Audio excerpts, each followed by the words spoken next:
हिंदी निबंध के विकास यात्रा के अंतर्गत जो दो भाग व्याख्यान के आयोजित किए गए हैं उसमें भारतेंदु और द्विवेदी युग तक की हमने चर्चा की थी। आज हम हिंदी निबंध के विकास के तीसरे भाग में शुक्ल युग की चर्चा करेंगे। शुक्ल युग के पश्चात शुक्लोत्तर युग चलता है। हिंदी निबंध के विकास की गति में जो तीसरा मोड़ है वह आचार्य रामचंद्र शुक्ल के निबंधों से शुरू होता है। शुक्ल जी ने अपने चिंतामणि जो उनका निबंध संग्रह है उसमें नए विचार, नई अनुभूति और एक नवीन शैली हिंदी साहित्य के पाठकों के समक्ष प्रस्तुत की और उसका परिणाम यह हुआ कि न केवल हिंदी साहित्य के पाठक वरन अन्य जितने भी सामान्य पाठक जिनका हिंदी साहित्य से भले ही कोई ताल्लुक ना हो, उन्होंने भी शुक्ल जी के चिंतामणि निबंधों की बहुत प्रशंसा की। चिंतामणि के निबंधों का विषय अत्यंत सूक्ष्म एवं गंभीर और मनोविज्ञान एवं रसानुभूति से संबंध था और इसका प्रतिपादन भी उन्होंने बहुत प्रौढ़ शैली में किया था, जिसमें एक और चिंतन की मौलिकता मिलती है तो दूसरी ओर विवेचन की गंभीरता और विश्लेषण की सूक्ष्मता भी मिलती है। आचार्य शुक्ल ने अपने निबंधों में पहली बार शैली की जो प्रौढ़ता के दर्शन करवाए पाठकों को, उससे सभी पाठक चकित रह गए और उसमें आचार्य शुक्ल की जो व्यक्तिकता, भावात्मकता है उसके साथ साथ स्थान स्थान पर उनकी व्यंग्यात्मकता के जो पुट मिलता है उसके कारण से उनको निबंध के क्षेत्र में बहुत अपार सफलता मिली। शुक्ल जी के निबंधों में व्यक्ति एवं विषय का ऐसा सफल समन्वय हुआ है कि इस बात का कई बार निर्णय करना भी हमारे लिए कठिन हो जाता है कि उनके निबंध व्यक्ति प्रधान हैं या विषय प्रधान हैं। आचार्य शुक्ल ने चिंतामणि में ईर्ष्या, श्रद्धा, लज्जा, क्रोध, लोभ आदि मनुष्य के जितने भी मनोविकार हैं उन सभी मनोविकारों पर आचार्य शुक्ल ने गहन विश्लेषण एक प्रकार जैसे किया हो और सभी मनोवर्तियों का विश्लेषण अत्यंत पैनी दृष्टि से इतना सूक्ष्मता से किया कि लगता है कि मनोवैज्ञानिकता का जैसे एक बहुत बड़ा हमारा परिचय इनके निबंधों से हो रहा हो। मनोवैज्ञानिकता के साथ साथ चिंतामणि के निबंधों में एक समाजशास्त्रीय दृष्टिकोण भी हमें मिल जाता है। तो कुल मिलाकर आचार्य रामचंद्र शुक्ल के जो निबंध हैं वह समाजशास्त्री और साहित्यकार और एक मनोवैज्ञानिक, इन तीनों का जैसे एक गहन विश्लेषण और तीनों क्षेत्र पर अपनी पकड़ रखने वाले एक विद्वान के रूप में आचार्य शुक्ल हमारे सामने आते हैं।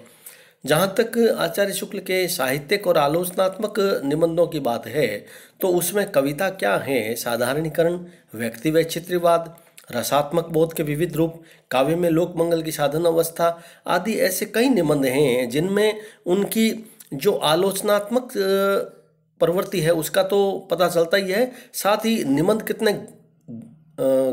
प्रौढ़, गहन और कितने हल्के स्तर की जो रचना मानी जाती थी उसको चुनौती देते हुए कितने वो प्रौढ़ हो सकते हैं, उस बात का परिचय निबंध आचार्य शुक्ल के इन सभी निबंधों में मिलता है। एक अपूर्व प्रतिभा, स्वतंत्र चिंतन और मौलिक विचारों की एक धाग है। ऐसा लगता है कि सभी पाठकों पर आचार्य शुक्ल की बैठ जाती है।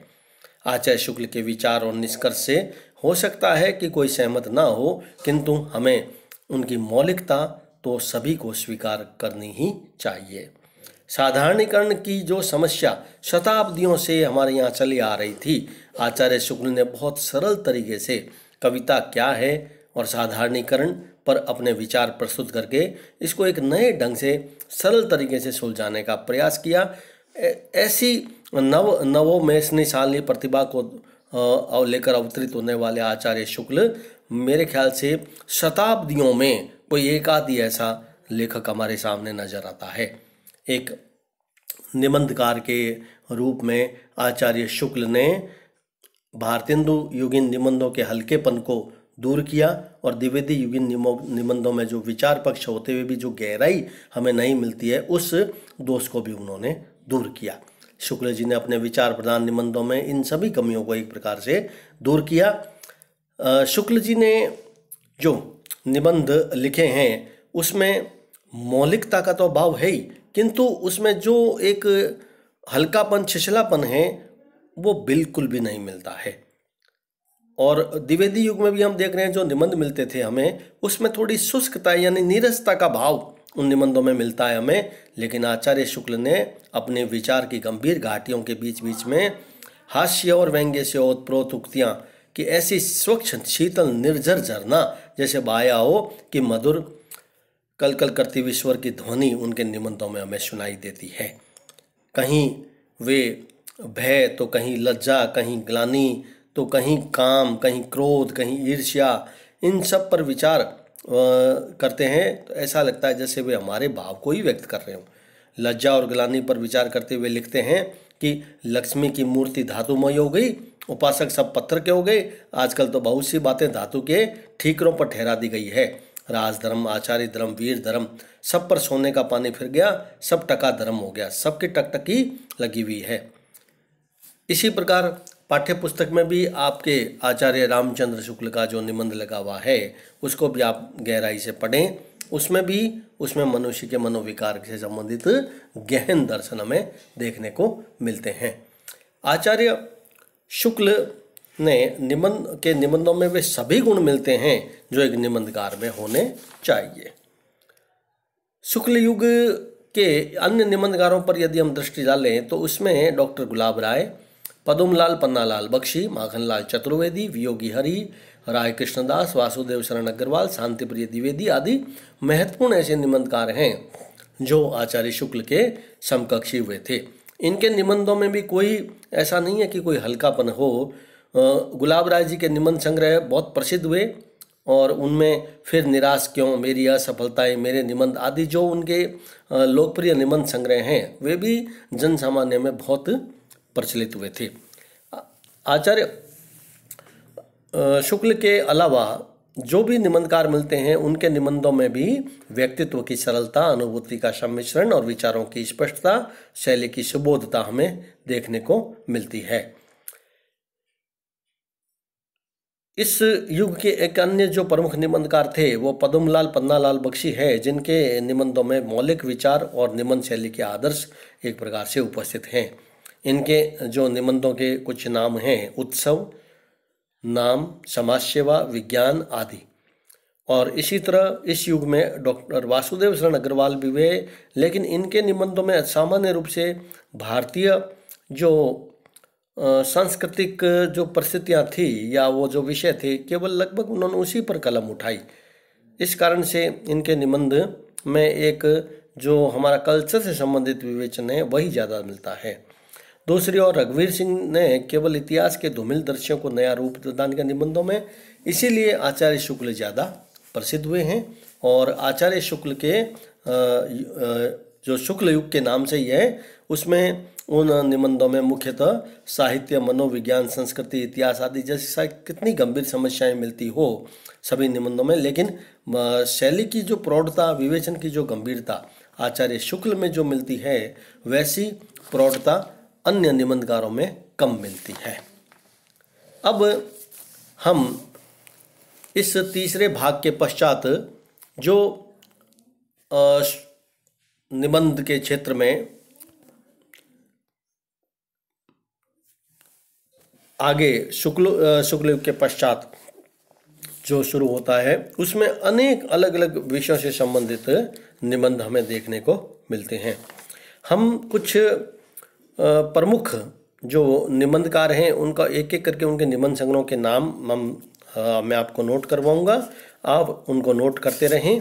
और क्योंकि शुक्लोत्तर युग से लेकर आज तक जो हिंदी साहित्य में निबंध का क्षेत्र है वो बहुत व्यापक है और उस संपूर्ण व्यापक निबंधों के परिप्रेक्ष्य को समेटना संक्षेप में बहुत कठिन है। इसलिए कुछ प्रमुख निबंधकारों के नाम हम इसमें सम्मिलित करेंगे अभी। उसके पश्चात जो कुछ प्रमुख वाद या विश्लेषण या जो विचारधारा है उनसे संबंधित भी हम चर्चा इसकी करेंगे। सबसे पहले यदि हम शुक्ल जी के पश्चात निबंधकारों की चर्चा करें तो उनमें आचार्य हजारी प्रसाद द्विवेदी, नंद दुलारे वाजपेयी, रामविलास शर्मा, डॉक्टर नगेंद्र, जैनेन्द्र, वासुदेव शरण अग्रवाल, शांतिप्रिय द्विवेदी, रामवृक्ष बैनीपुरी, कन्हैयालाल मिश्र, प्रभाकर, डॉक्टर भागीरथ मिश्र, पदम सिंह शर्मा, भगवत शरण उपाध्याय, शिवदान सिंह चौहान, प्रकाश चंद्र गुप्त, देवेंद्र सत्यार्थी आदि कई ऐसे निबंधकार हैं, है ना, जिनका सबका नाम लेना भी संभव नहीं है, जो शुक्ल युग के पश्चात अत्यंत महत्वपूर्ण निबंधकार हैं। हम आचार्य शुक्ल के पश्चात जो सर्वाधिक महत्वपूर्ण निबंधकार हुए हैं उनकी चर्चा करें। उनमें सर्वप्रथम हैं आचार्य हजारी प्रसाद द्विवेदी। शुक्लोत्तर निबंधकारों में आचार्य हजारी प्रसाद द्विवेदी का स्थान शीर्ष पर माना जा सकता है। उनके जो निबंध संग्रह हैं उनके नाम हैं अशोक के फूल, कल्पलता, विचार और वितर्क, विचार प्रवाह, कुटज। इनके निबंधों में विषय का जो क्षेत्र है वो बहुत व्यापक है। जहाँ आचार्य शुक्ल ने मनुष्य के मनोभाव पर आधारित जो चिंतामणि में निबंध लिखे, वहीं आचार्य हजारी प्रसाद द्विवेदी ने भारतीय साहित्य, संस्कृति, परंपरागत ज्ञान विज्ञान के साथ आधुनिक युग की जो परिस्थितियाँ प्रवृत्तियाँ होती है उन दोनों का एक समन्वय बिठाते हुए अपने निबंध लिखे। इसी कारण से आचार्य हजारी प्रसाद द्विवेदी भी बहुत प्रसिद्ध हुए हैं, क्योंकि इनके निबंधों में भी अध्ययन क्षेत्र की जो व्यापकता और चिंतन की जो गंभीरता है वह देखने को मिलती है। जहाँ आचार्य शुक्ल बहुत अधिक गंभीर व्यक्तित्व के हमें दर्शन होते हैं उनके, वहाँ आचार्य हजारी प्रसाद के व्यक्तित्व में सरलता और सहजता अधिक हमें देखने को मिलती है। दोनों के निबंधों को जब हम पढ़ते हैं तो एक में बहुत गहराई, गहन प्रौढ़ता, ऐसा लगता है जैसे बहुत गंभीरता से युक्त व्यक्तित्व से संबंध निबंध लिख रहे हैं, और आचार्य शुक्ल ने इसको थोड़ा बहुत परिवर्तित करते हुए उसमें रसानुभूति का जो योगदान है वह भी सम्मिलित किया है। किंतु आचार्य शुक्ल के निबंधों में जो एक सरसता का कारण है कि जो विषय विवेचन की जो सरलता और सरसता के साथ उन्होंने भाषा का प्रयोग जो किया है वो बहुत सरल ढंग से किया है, जबकि आचार्य हजारी प्रसाद द्विवेदी ने कई बार अपने निबंधों में सांस्कृतिक परिप्रेक्ष्य में अपने संस्कृतनिष्ठ तत्सम युक्त पदावली का प्रयोग इतना अधिक किया है कि कई बार वह रसानुभूति में थोड़ी बाधा भी उपस्थित कर देता है। लेकिन फिर भी हम यह अवश्य कह सकते हैं कि आचार्य हजारी प्रसाद द्विवेदी के निबंधों की शैली में जो मनोभाव और विषय की प्रवृत्ति है वह बहुत कुछ क्षमा करें, जो मनोभाव और विषय की प्रवृत्ति है ना वो सामान्य रूप से इस ढंग से बदलती रहती है कि शब्दावली कई बार सहज ही संस्कृत गर्भित हो जाती है। ग्रामीण जीवन के प्रसंगों और लोक भाषा के चलता हुए शब्द जो शुक्ल जी ने कम प्रयोग में लाए, आचार्य द्विवेदी ने वहाँ अधिक प्रयोग में लाए थे। आधुनिक जीवन की विकृतियों और दूषित प्रवृत्तियों का विश्लेषण जो किया है आचार्य हजारी प्रसाद द्विवेदी ने, वैसा विश्लेषण कोई दूसरा निबंधकार नहीं कर पाया है। व्यंग्य में शैली उनके निबंधों की एक महत्वपूर्ण विशेषता है। जैसे एक उदाहरण मैं आपको दे रहा हूँ कि आसमान में निरंतर मुक्का मारने में कम परिश्रम नहीं है। मैं जानता हूँ कि रहस्यवादी आलोचना लिखना कोई हंसी खेल नहीं है। पुस्तक को छुआ तक नहीं और आलोचना ऐसी लिखी त्रिलोक्य विकम्पित, यह क्या कोई कम साधना है? यह एक ऐसा व्यंग्यात्मक है कि रहस्यवाद की आलोचना बिना उस काव्य को पढ़े ही लोग कर देते हैं। ऐसा लगता है कि जैसे कोई हंसी का खेल है, ऐसा नहीं है। आचार्य हजारी प्रसाद द्विवेदी का मानना है। यदि हम शुक्ल युग के अन्य निबंधकारों की चर्चा करें तो उसके व्याख्यान के अगले भाग में हम आचार्य नंदुलारे वाजपेयी, जैनेन्द्र, नगेंद्र आदि इन सभी निबंधकारों पर हम चर्चा करेंगे, और उसके पश्चात आज तक जो निबंध लिखे जा रहे हैं वर्तमान समय में उस पर संक्षेप में चर्चा करके इस व्याख्यान को हम समाप्त करेंगे। तो आप सभी अब तक के जो तीनों व्याख्यान मैंने आयोजित किए हैं उसको आप अच्छी तरीके से दोबारा सुने और उनको सुन करके उनके नोट्स के रूप में भी आप उनको बनाएं। जैसे अलग अलग आप उस टॉपिक्स को बनाएं, जैसे मान लीजिए कि आपके कोर्स में एक निबंधात्मक प्रश्न आता है कि हिंदी निबंध की विकास यात्रा, तो आप मैंने जो व्याख्यान भारतेंदु युग का दिया है उसमें क्या महत्वपूर्ण बातें हैं उसको आप संक्षेप में नोट्स के रूप में उतारें। उसी तरह द्विवेदी युग की निबंध साहित्य के विकास यात्रा को आप नोट्स में लें। तीसरे, शुक्ल युग की विशेषताओं को लें। मैंने व्याख्यान इसको विस्तृत रूप में आयोजित इसलिए किया है कि कई बार अलग से टिप्पणी परक भी प्रश्न आपसे पूछ लिया जाता है। जैसे टिप्पणी में कि शुक्ल युग निबंध का क्षेत्र में टिप्पणी कीजिए शुक्ल युग, शुक्लोत्तर युग आदि। तो आपको इस पूरे व्याख्यान को जब आप पढ़ेंगे तो आसानी से आप पूरों को टिप्पणी भी कर सकते हैं। इसी उद्देश्य से यह अलग अलग भाग से संबंधित आपको व्याख्यान आयोजित किए जा रहे हैं।